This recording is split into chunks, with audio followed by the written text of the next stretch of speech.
আজকের মত বিনিময় সভার সম্মানিত সভাপতি এবং মঞ্চে উপস্থিত আমাদের সবাই প্রিয় ব্যক্তিত্ব যারা আছেন উত্তরার ভিতরে, যাদেরকে আমরা মনে প্রাণে চাই যে তাদের ভিতর থেকে এই উত্তরার একটি সুসংগঠিত উত্তরা, যে উত্তরার নেতৃত্বে আসুক, আমাদের সুখ দুঃখের কথা তারা পার্লামেন্টে যে বলবেন, সেই তাদেরকে আমরা আজকে এখানে দেখতে পেরেছি। এবং এই জন্য রশিদ গ্রুপের চেয়ারম্যান এবং ম্যানেজিং ডাইরেক্টরকে আবারও ধন্যবাদ জানাচ্ছি। তার সাথে ধন্যবাদ জানাচ্ছি আমার ব্যবসায়ীদের। আগেও বলছি যে ব্যবসা চলমান, তারপর আপনারা যে সবাই আসছেন, এই জন্য আপনাদের অনেক অনেক অনেক ধন্যবাদ।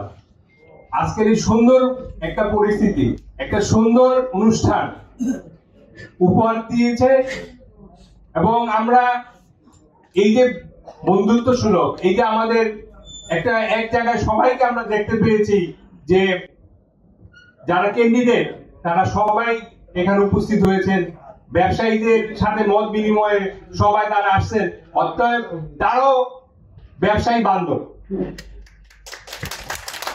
এবং তারা যে আসুক না কেন, আল্লাহ তাআলা জানি নমিনেশনের জানি নেতৃত্ব দেওয়ার দিবে, তার হয়ে আমরা অবশ্যই কাজ করব, কারণ তারা আমাদের খুব কাছের মানুষ।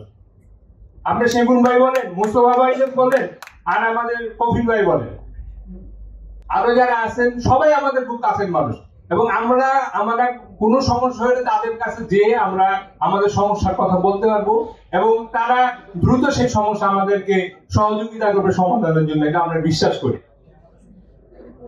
আমরা মনে করি যে এই নেতৃত্ব থেকে আমাদের জাতীয় সংসদে প্রতিনিধিত্ব করবেন এবং আমরা সবাই দোয়া করি যেন এখান থেকে তারা জাতীয় সংসদে একজন যাবেন। আমরা বিভিন্ন সমস্যায় জর্জরিত উত্তরা, এই উত্তরা ব্যবসায়িক পরিস্থিতি খুবই ভয়াবহ।